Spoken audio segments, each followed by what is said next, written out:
Entonces, la idea es que veamos un poco cuáles son las opciones para ver la seguridad en el sentido de cómo yo controlo quién usuario puede ver qué cosa dentro de Moki. Y eso, hay como tres formas de hacerlo dependiendo de lo que necesite. Pero antes de eso, para entenderlo bien, vamos a ver algunos conceptos que quizás haya que repetir, pero es como importante para entenderlo bien. Primero, para la parte de autenticación, Moki usa el módulo de Apache Zero, que hace toda la comparación de las claves y permite configurar distintas cosas que se pueden agregar, digamos.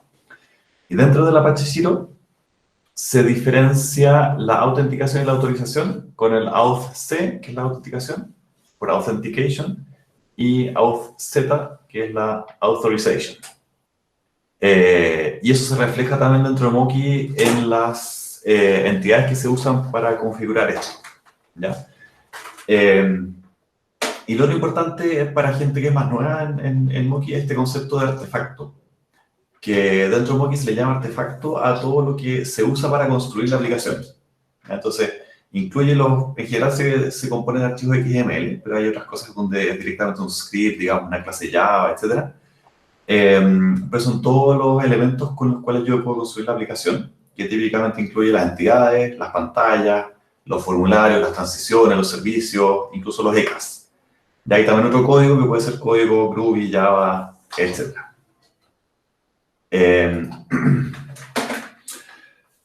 Y lo otro importante es las agrupaciones. Todo esto seguramente ustedes ya lo han visto, pero es importante ver que en general, cuando yo agrupo cosas en Moki, uso dos tablas, o dos entidades, digamos, que es la tabla algo group y algo group member, que tiene el from date y el through date, para ver cuál es la validez de que ese miembro es miembro de ese grupo.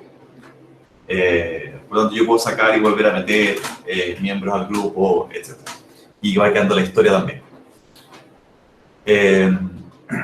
Entonces, hay dos grupos que son relevantes para esto, que es el grupo de artefactos y el grupo de usuarios. ¿Ya? Entonces, el grupo de artefactos está definido en moki.security. Se llama Artifact Group, siguiendo un poco el concepto arriba. Y Artifact Group Member para agregarle artefactos a ese grupo, ¿ya? Y eso tiene un tipo que puede ser una pantalla, puede ser contenido de una pantalla, o sea, alguna parte de una pantalla, una transición, un servicio, una entidad o un path para el acceso a la API REST o un otros. La gracia entonces es que yo cuando después configuro los permisos lo voy a poder hacer a ese nivel. O sea, yo puedo configurar permiso o denegar permiso para una transición, para una sección dentro de una pantalla, para una entidad, etc. Y ahí vamos a ver que a veces yo quiero darle acceso a una entidad, pero solamente a algunos registros de entidad. Entonces, para eso vamos a hacer después otro esquema que se agrega al base. Y por el lado de los usuarios, que son los usuarios Moki, que acá vamos a asumir de que ya de alguna forma se autenticaron, no nos vamos a meter en cómo se autentican, sino que nuestra pregunta es, una vez que están autenticados, ¿cómo yo determino si tienen o no tienen un cierto permiso para hacer cierta acción?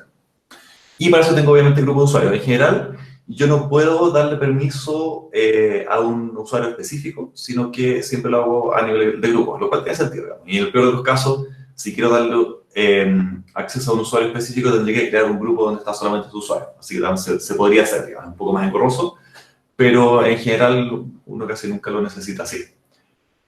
Entonces también tengo los user group member. Y dentro de Moki en general nosotros usamos los parties, ¿no es cierto? Los parties son como los sujetos sobre los cuales manejamos información dentro de Moki.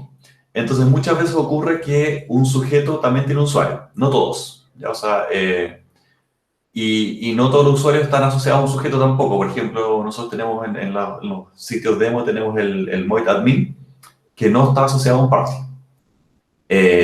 Y una cosa importante, que habría que destacarla, así que ahí lo tengo, es que, y eso tiene que ver con la forma que está construido Moki, en el framework que define el Moki.security, no están definidos las partes, los sujetos. ¿Ya? Entonces, eso se define en el mantle. Y se supone que uno debería poder usar el framework sin usar el mantle. Por lo tanto, inicialmente no existe una vinculación entre el usuario y el sujeto, y algún sujeto del sistema. Por lo tanto, eso se agrega dentro de un archivo en el mantle UDM, se extiende la entidad user account para agregarle este party ID. Ya, entonces, lo importante es lo que está destacado en rojo abajo, que un user ID no es igual al party ID. El gran problema de eso es que en general, cuando yo desarrollo, sí son iguales. Entonces, si yo me equivoco y uso uno en vez del otro, no me doy cuenta. ¿Ya? Pero en producción, digamos, y deberíamos quizás esforzarnos en tener datos de demostración y de test, donde el usuario, el ID de usuario es distinto al ID del party, para darnos cuenta de esos errores cuando pasan, digamos, porque te puede pegar en producción cuando en testing y en desarrollo nunca pasa nada, digamos. Así que ese es un tema a tener en cuenta. Entonces, la forma más básica de dar acceso o de negar acceso a algo es usar los permisos.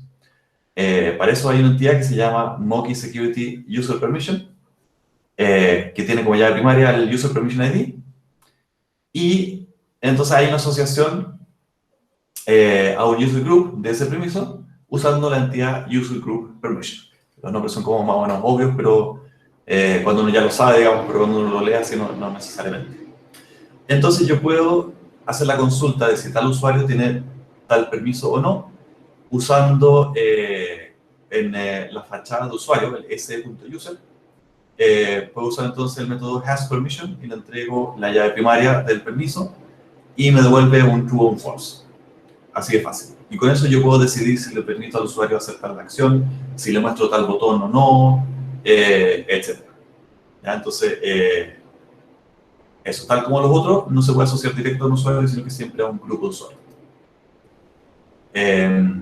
Ahora, esto es súper básico y al final es como una cosa que yo hago en el código. Pero el framework no me da mucha ayuda para implementar esto. O sea, si yo, por ejemplo, le deniego un permiso, tengo que yo preocuparme de, en el servicio, evitar que el usuario ejecute la acción.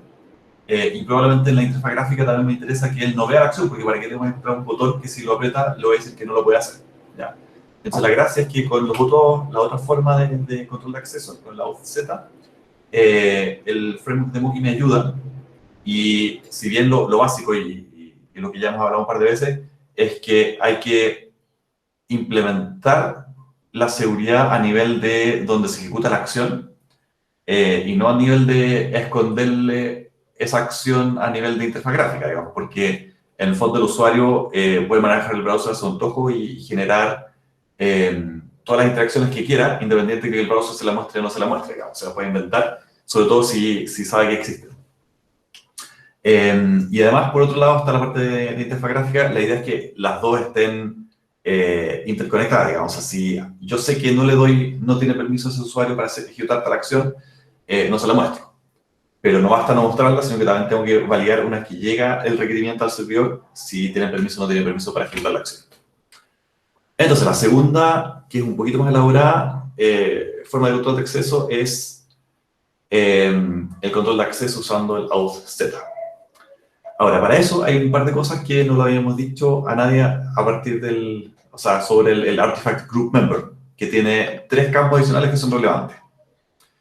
Primero, el campo Name is Pattern, que puede ser yes o no. En realidad es relevante si es yes o es cualquier cosa distinta de yes, de y. Significa que el nombre se asume que es una expresión regular, por lo tanto yo puedo hacer una sola entrada que genera un efecto sobre n artefactos. Entonces yo puedo agregar o desagregar n artefactos según el nombre que tengan. Lo otro que es súper relevante es si la autorización que yo le entrego a ese artefacto dentro de ese grupo, en realidad otorgado a través de esta membresía, yo puedo tenerlo en varias otras, es heredable o no heredable. lo cual significa que si yo autorizo este acceso, las llamadas de esa, o sea, no solo las llamadas, sino que todos los pasos siguientes, en el fondo esto internamente tiene un stack, digamos. Yo de un artefacto voy llamando a otros, independiente que una pantalla llame a una subpantalla, o un servicio invoque otro servicio, o un servicio haga una consulta a una entidad. ¿No es cierto? Como todos esos son artefactos, en el fondo todo eso se consideran llamadas. Por lo tanto, si yo digo el usuario puede acceder a esta pantalla y va a heredar, significa que todo lo que se define en esa pantalla, lo que se ejecuta a partir de esa pantalla, por ejemplo, las transiciones que invocan a servicios y los servicios que buscan entidades, van a heredar esa autorización. ¿Ya? Entonces yo con una sola autorización permito hacer todo lo que está definido en esa página y no tengo que estar autorizando cada cosa por separado, lo cual es bastante útil. Y está el filter map, que me permite agregar ciertas condiciones para ver qué artefacto se considera miembro del grupo. ¿Ya? Entonces ahí se aplica sobre los campos para las entidades y sobre los parámetros para los servicios. ¿Ya? Entonces, eso ya entra un poco más en el runtime. O sea, yo en el runtime evalúo si esa ejecución en particular calza de acuerdo al filter map o no. ¿Ya? Así que es como bien flexible la forma de otorgar o de negar los permisos.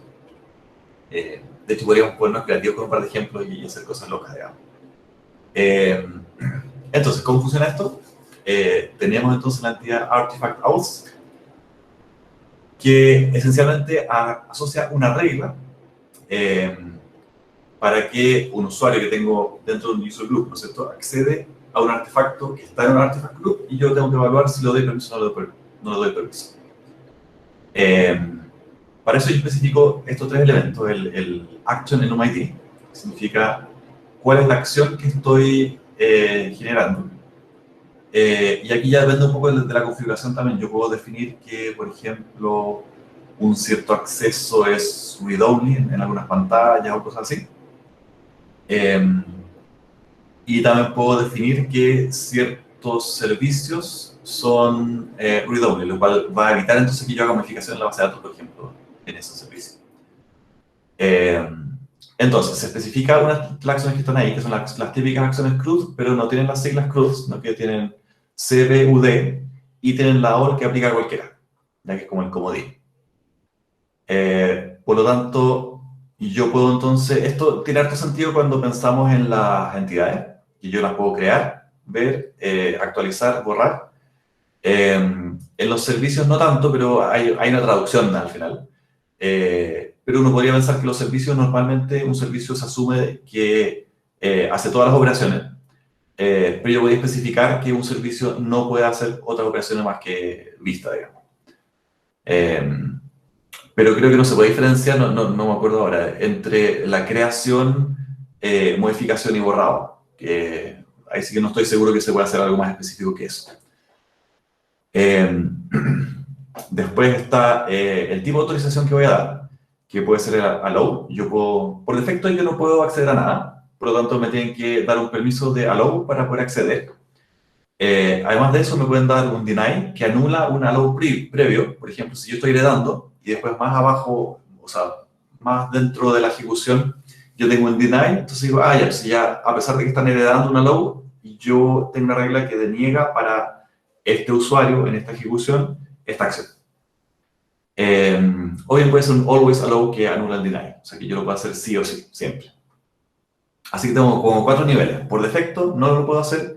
Si alguien me da un allow, lo puedo hacer. Si hay un deny por sobre el allow, no lo puedo hacer. Y si hay un always allow por sobre el otro, sí lo puedo volver a hacer. Y también yo puedo delegarle la decisión de cuál autorización entregar a un servicio.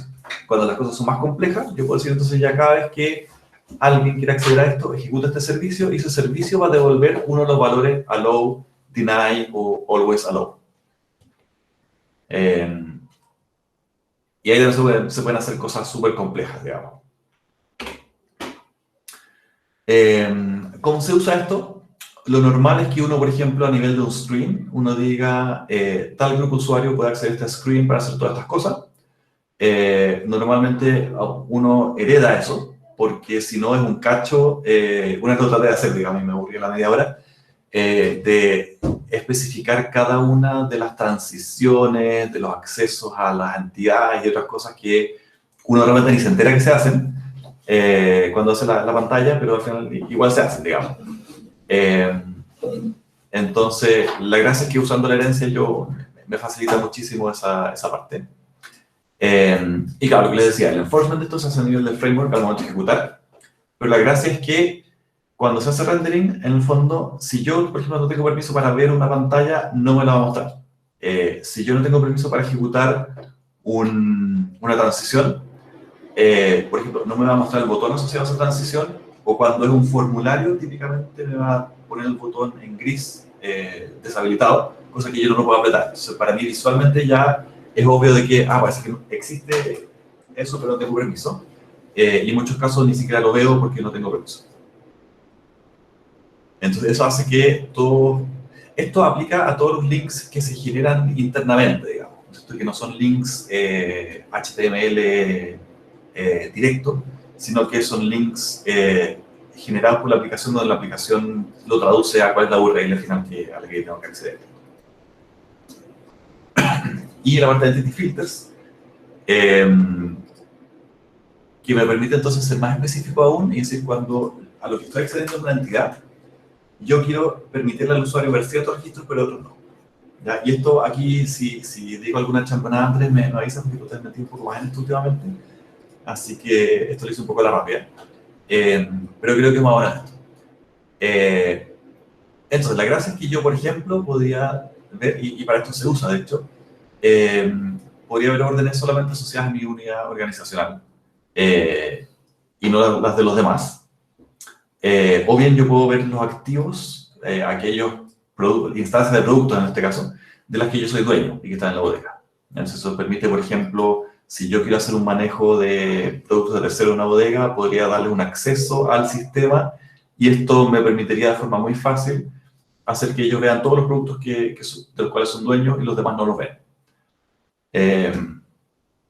¿Cómo funciona esto? Es a nivel del Entity Facade, ¿ya? La fachada de entidad, donde cuando yo hago cualquier consulta a una entidad que está con estos Entity Filters, le agrega ciertas condiciones extra. ¿Ya? Entonces, para eso yo uso tres tablas, tres entidades, que son el Artifact Auth Filter, el Entity Filter Set y el Entity Filter, que los vamos a ver ahora. Entonces, la primera es el Artifact Auth Filter. Significa que al momento de yo crear esta autorización, ya donde vinculo un grupo usuario con un grupo de artefactos, yo le especifico entonces acá que le voy a asociar a esa autorización un Entity Filter Set. O sea, cada vez que se da acceso a un recurso, a una entidad en este caso, usando ese permiso, esa autorización, se tiene que aplicar este conjunto de Entity Filters cuando haya una consulta a alguna entidad.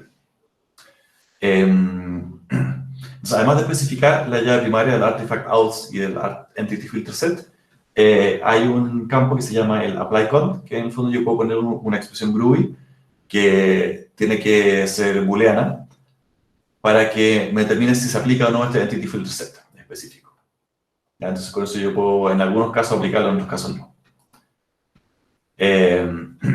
Después está el Entity Filter Set, que esencialmente es un conjunto de Entity Filters, pero que también tiene un ApplyCont.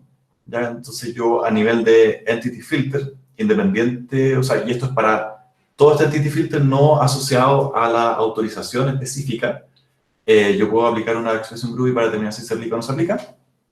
Y tiene una configuración que es el Allow Missing Alias, porque dentro del Entity Filter hay un campo que se llama, hasta el Filter Map, y ese Filter Map puede tener llaves que no existan en la vista a la que tengo que aplicarla, y normalmente se genera un error. Entonces esto permite que no se genere ese error.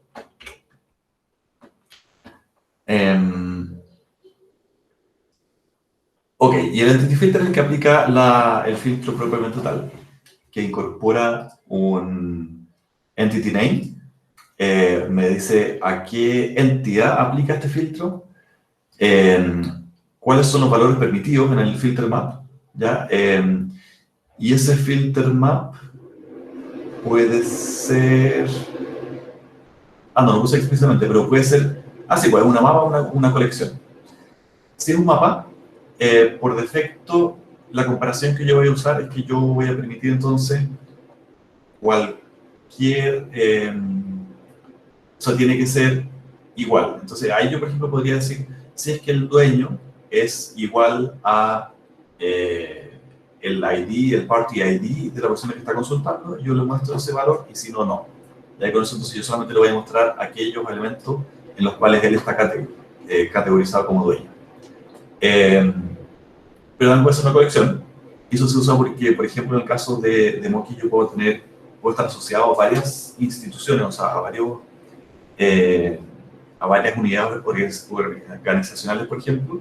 Entonces, basta con que yo esté en alguna de esas para que aplique el filtro, por ejemplo. Entonces, el comparison en MID me permite entonces decir cómo yo aplico una comparación distinta por defecto, que en el fondo normalmente el filter map se evalúa con equals cuando es un mapa y como un in si es una colección. Entonces, la consulta es, o la condición es, si es que pensemos en siempre estar filtrando, por ejemplo, el dueño de un asset, si es que el dueño es uno de estos, en ese caso el filter map sería una colección, ¿no es cierto?, donde hay una cantidad de entradas, una lista, por ejemplo, donde yo le pongo todas las organizacionales, o sea, las unidades organizacionales de las que soy miembro.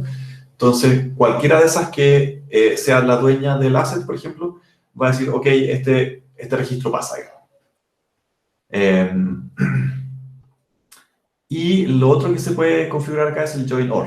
Normalmente, cada uno de los elementos del filter map tiene que coincidir para que me muestre ese registro, pero acá yo puedo decir que puede ser un OR en vez de un AND. O sea que si alguna de las condiciones cumple, entonces me muestra el registro. Y eso es la parte como teórica, digamos. Después lo podemos ver en la práctica. Hay un par de cosas ahí que no ven al caso, que están ahí en la presentación, pero lo voy a dejar ahí.